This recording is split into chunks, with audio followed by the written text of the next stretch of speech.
안녕하세요. 박석재의 천문역사TV 박석재입니다. 오늘은 웰컴 투 개천기 월드 카테고리 25번째 시간입니다. 여러분 아시다시피 지난 2024년 10월 3일 개천절 제 천문역사 소설 개천기 사가를 네이버 웹소설로 연재하기 시작했습니다. 어떻게 개천절이 있는 나라에 개천기가 없습니까? 그런 생각으로 개천기를 쓰기 시작했죠. 개천이란 말은 우리 역사의 새벽이죠. 여명기죠. 저는 이제 환웅 배달, 단군 조선, 북부여의 역사를 기술하는 그런 소설을 쓰기로 마음먹었던 겁니다.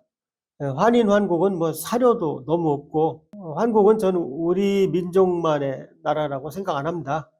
공유했던 나라라고 생각합니다. 그래서 우리 배달민족은 뭐 환웅 배달부터 얘기를 해야 된다.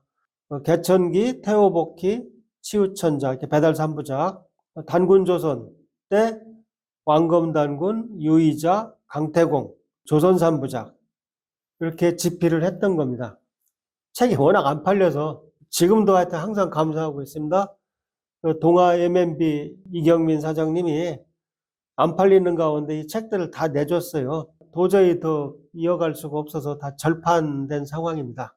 그래서 시중에 책이 없어요. 아마 있다면은 5편, 6편이 안 팔린 것이 조금 남아있을 겁니다. 저도 압니다. 해모수 동명왕 북부여의 2부작으로 마감을 하려고 했는데 아예 책이 나오질 않았고 아직 원고도 완성이 되지 않았습니다. 이 내용이 사장되는 게 아까워서 그렇잖아요. 제가 황금 같은 제 인생 50대 10년 동안 쓴 6권의 소설입니다.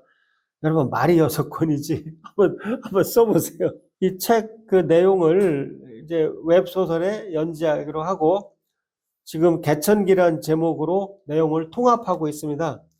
보시면은 이게 제 한글 파일 첫 페이지입니다. 그래서 1부는 그냥 제목이 개천기였죠. 그러니까 2부는 뭐 주인공이 태호복희다. 즉 홈즈가 태호복희다. 홈즈를 지켜보는 왓슨은 따로 있어요. 그래서 복희의 왓슨은 이제 발길이라고 하는 대선인입니다.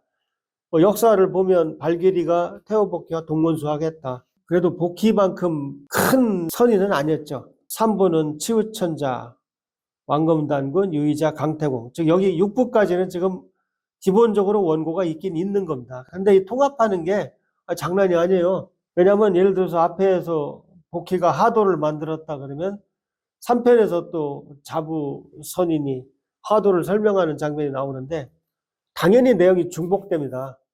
왜냐하면 독자들은 내 책을 한 권씩 봤죠. 이번엔 통합하는 과정이 있다 보니까 중복된 내용이 많이 누락될 수밖에 없습니다. 그 다음에 웹소설은 기본적으로 그림이 안 들어가요. 그러니까 거기에 설명했던 많은 천문학 그 도면, 전서체에 가깝게 쓴 그 갑골 문자 비슷한 글씨들 그 전부 빠질 수밖에 없어요. 그 다음에 제가 1부 첫 개천기를 낼 때는 2부 태호복희를 낸다는 생각이 전혀 없었습니다. 이건 2011년에 나오고 이건 2014년에 나왔거든요. 그러니까 제 생각이 3년 동안 바뀐 거죠. 그 개천기를 낼 때는 그 나중에 복희가 만든 태극기까지 다 당겨서 냈어요. 다시 안 쓸 줄 알고. 근데 태호복희가 얼마나 우리 역사에 중요한 사람이에요. 태극기를 만든 분이에요. 근데 태극기를 만드는 분이 어떻게 책이 한 권도 없을 수가 있어요. 치우는 책이 많아요. 치우천자는 뭐 무협으로도 나와 있고. 근데 복희는 단 한 권이 없더라고요. 그래서 배달 책을 쓴다고 하면서 프롤로그를 겨우 쓴 셈인데 복희하고 치우로 가야 되겠다. 환단고기가 있으니까 가능한 거죠. 환단고기가 거짓말이면 태호복희는 중국 사람이 되는 거죠. 그럼 우리 태극기는 중국제가 되는 거예요. 치우는 중국 도깨비가 되는 거죠. 그럼 우리 붉은 악마는 중국 의원단이 되는 거예요. 그게 나랍니까? 말이 됩니까? 그래서 배달 3부작을 써서 배달나라를 지켜야 되겠다. 그 다음 배달 3부작을 쓰니까 단군조선 3부작이 생각이 나서 강태공까지 가게 된 거죠. 여기까지도 다시 그림을 빼고 그 내용을 정리한 일이 굉장히 많고요. 그 다음 해모수 동명왕은 제가 책으로 낸 적이 없기 때문에 아직 원고가 지금 다 퍼져 있습니다. 여기저기 나눠져 있고 에필로그도 구상 중이고 그래서 이걸 전부 이어갈 계획입니다. 그래서 제 일부 프롤로그 49개 그 소설이 있습니다. 웹소설이 주인공인 나는 천문학자입니다. 왓슨은 다 천문학자입니다. 그래서 이 소설에서는 1부, 2부 넘어갈 때마다 그 윤회합니다. 그 1인칭 소설이잖아요. 나가 전부 천백이 됩니다. 그 천백은 이제 배달 시대 제가 만든 관직이고요. 단군조선 때는 이제 감성이라는 천문대 이름이 기록에 나와요. 그래서 그때는 감성관장이 됩니다. 그래서 어쨌든 왓슨이 천문대장으로 윤회하면서 그 강태공까지 오게 됩니다. 그 1편에서는 내가 문신인 진해와 한자로, 그러니까 한국문자라고 제가 했죠. 한국문자 81자로 남기는 일을 하고, 무신, 치우 장군하고는 지손의 침략을 격퇴하는 겁니다. 그래서 이 소설 구성을 보면 그 역사를 기술하면서 한쪽으로는 천부경을 완성해가고 한편으로는 만 명의 그 기마군을 탱크처럼 앞세워서 쳐들어오는 군대를 단 1000명의 천손 군대로 없애는, 우리는 하늘의 군대다, 천문을 이용한 전략으로 통쾌하게 물리칩니다. 그쪽 이제 주인공이 또 험한 일을 당해요. 어떻게 인생에 좋은 일만 있을 수가 있어요? 옛날 북쪽을 다녀온 것처럼 남쪽도 다녀오게 됩니다. 거기에서 어부들을 만나고 사리, 조금, 밀물썰물을 보면서 음력의 중요함을 깨닫게 됩니다. 배달국의 음력 달력을 완성하는 내용. 그 다음에 신나는 전쟁이 이겼던 그 승전축제 그 분위기를 살려서 개천축제를 배달국이 이제 이어가게 됩니다. 그 백두산 천재의 모습. 제가 생각하는 개천축제 원형. 그런 것들로 한번 일부를 구상해 봤습니다. 49번째 소설에 이르러서 이제 1부에서 2부로 넘어가는 장면을 작가 입장에서 이제 해설하고 있습니다. 그 부분을 보시게 되겠습니다. 아마 11월 중순에 1부가 다 끝나게 될 것입니다.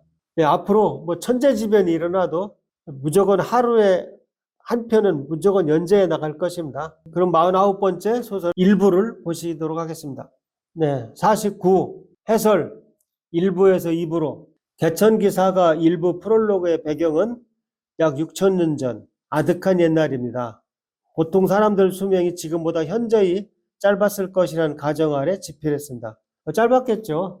지금처럼 잘 먹고 사는 것도 아니고 40, 50이면 죽었을 거라고 생각합니다. 20대 때 그 높은 관직에 올라가고 모든 것을 축소를 했어요. 물론 우리 환웅이나 이런 분들은 수련을 하거나 명상과 통해서 더 오래 사셨지만 일반 백성들은 그랬을 거라는 생각입니다.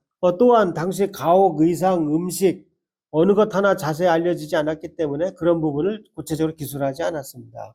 현대 소설이라면 뭐 여자가 청바지를 입고 있었다 뭐 이렇게 좀 기술할 수 있지만 모르잖아요. 그래서 잘 보시면 누가 무슨 옷을 입고 그날 음식을 먹었다 이렇게 자세히 구체적으로 기술 안 했어요. 술을 마셨다고 했지 무슨 술을 마셨는지는 얘기한 적이 없어요. 그런 부분을 구체적으로 기술하지 않았습니다. 아니 기술할 수 없었습니다. 독자는 마음껏 상상의 나래를 펼쳐 나름대로 영상을 만들어 가시기 바랍니다. 머릿속에 영상을 만들며 봐야 더 재밌지 않습니까? 개천기 사가는 환단고기 역사를 소설로 풀어 쓴 것입니다. 환단고기에 나오지 않는 어휘들은 그냥 요새 말로 기술했습니다. 예를 들어 천문대는 그냥 천문대.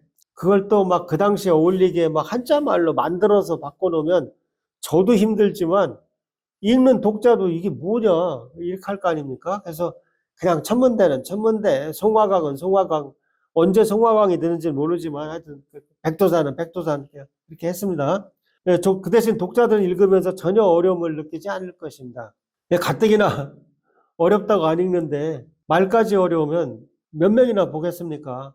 책을 이렇게 발행해도 전혀 독자들의 반응이 없는 것을 알기 때문에 더 쉽게 하여튼 만들었습니다. 더군다나 웹소설은 휴대폰에서 볼 수 있어야 되잖아요. 그래서 정말 쉽게 읽도록 최대한 만들었습니다. 새로 만든 어휘는 천문대장을 풍백과 비슷하게 천백이라고 부르는 거, 그 다음 또 자기 스스로 낮춰 부르는 호, 비낙 정도입니다. 아무쪼록 독자들은 당시 용어들이 이 소설에서 현대식으로 번역됐다고 생각하고 읽어주시기 바랍니다. 독자들이 타임머신을 타고 그 시대로 가서 주인공들 사이에 빠져들어간 것처럼 느낄 수 있다면 비낙은 더 바랄 것이 없습니다. 말은 잘 통하는 거야, 현대 용어로. 그런 걸로 흉보지 말고 내용을 보라 이거죠.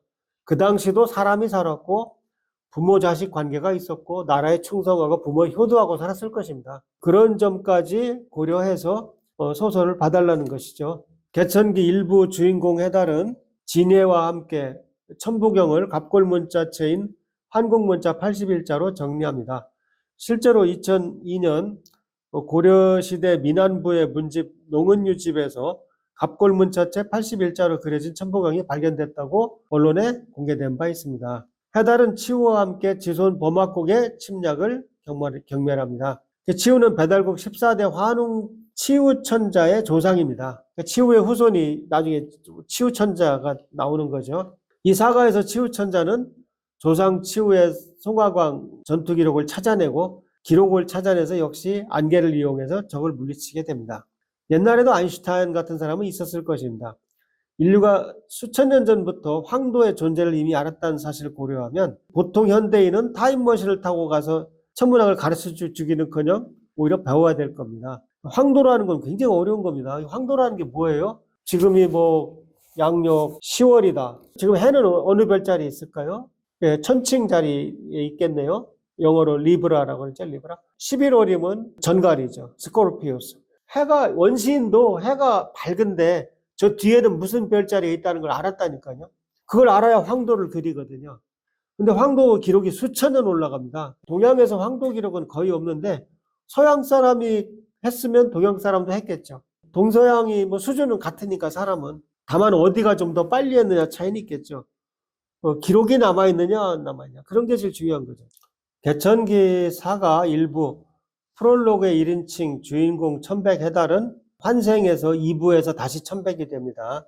즉 2부의 홈즈는 테오보키, 왓슨은 발귀리입니다. 천백해달은 발귀리로 다시 태어나 배달국의 영웅 테오보키를 기술하게 되는 것입니다. 참고로 1부는 프롤로그로서 홈즈가 없고 왓슨인 해달만 나옵니다.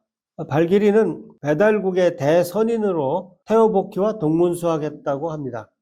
독자 여러분은 이 소설에서 발귀리의 눈을 통해 본 테오보키의 일생을 보게 될 것입니다.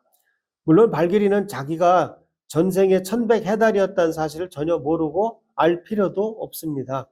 독자 여러분은 우리 태극기가 5,500년이나 됐다는 사실을 아십니까? 세계에 어떤 나라가 이렇게 오래된 국기를 가지고 있을까요? 아마 인류 4대 문명 발상지에 있는 나라들도 그렇지 못할 것입니다. 테오보키는 5,500년 전 태극기를 만들었고 중국에서 사망오제의 으뜸으로 거의 신이나 다름없이 숭배를 받고 있습니다. 하지만 우리는 사망오제가 배달족 조상인 줄도 모르고 삽니다. 환단고기는 그가 배달국 5대 태우이 천왕의 막내 아들이라고 명확히 기술하고 있습니다. 환단고기가 없으면 테오보키는 중국 사람이 되고 우리 태극기는 중국제가 됩니다. 이 경우 사가 3부에 등장하는 치우천자도 중국 도깨비가 되고 붉은 악마는 중국 응원단이 되는 것입니다. 이게 나라입니까? 비나기 개천기 사가를 집필할 수밖에 없었던 이유 중 하나입니다. 사가 2부에는 바둑도 등장합니다. 사망오제 요왕이 왕자인 단주에게 왕위를 물려주는 대신에 너는 어리석으니까 이거나 가지고 놀아라 하며 바둑을 발명했다는 이야기가 가장 오래된 기원설입니다. 아니 어리석은 사람들은 바둑이나 두라니요. 바둑 애호가 제 생각에는 바둑을 너무 경시했던 것 같습니다. 믿거나 말거나 이게 요순할 때 요왕이 너한테 왕 못 물려주니까 넌 바둑이라도 돌아 해서 바둑을 만들어줬다는 겁니다. 바둑판은 가로 세로 길이가 19줄이어서 총 361집이 있습니다. 중앙에 1,000원이라는 점을 빼면 360집이 되는데 이는 틀림없이 1년이 약 360일이라는 천문학적 사실로부터 비롯된 것입니다. 흙과 백이 어우러지는 바둑은 음양이론에 기반을 두고 있습니다. 바둑 애호가인 비낙은 지금도 가끔 바둑의 정석들을 보면서 이게 동양 별자리 28수 중에 뭐지? 각항저방 신미기 중에 뭐 비슷하네? 가끔 그런 착각을 해요. 제가 천문학자의 직업병이 아닐까요? 그런 생각을 합니다. 사가 2부에서는 요왕보다 훨씬 더 옛날 사람인 테오보키가 바둑을 만든 것으로 제가 설정을 했습니다. 바둑은 일개 왕보다 보키 정도 되는 석학이 만들어 어울리지 않겠습니까? 그리고 바둑의 역사가 실제로 어디까지 거슬러 올라가는지 사실 아무도 모르지 않습니까? 그래서 또 소설이니까 그런 과감한 설정도 했습니다. 그 다음에 왜 그랬느냐? 여러 가지 이유가 있는데, 복희가 바로 바둑판을 이용해서 고대 동양 우주론의 정수 하도를 설명하게 됩니다. 그래서 뭐 또 여러 가지 설명을 쭉 해놨어요. 그러면 개천기 사가 2부 태후복희 편에서 뵙겠습니다. 천백 박석재 배. 그러니까 제호가 바로 천백입니다. 그러니까 2부도 지금 거의 정리가 다 끝나서 지금 연재를 현재 기다리고 있는 상황입니다.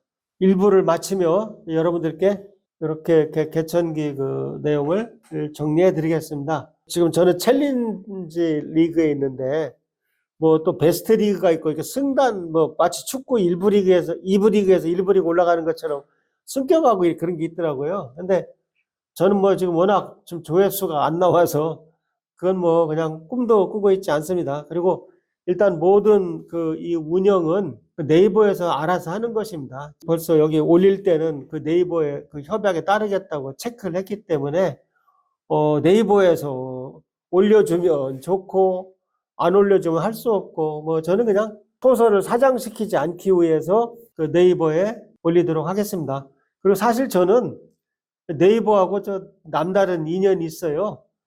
제가 옛날 한국천문연구원장 시절에 아마 대덕연구단지 뭐 모든 연구기관 중에서 네이버하고 MOU 맺은 기관장은 아마 저밖에 없을 겁니다.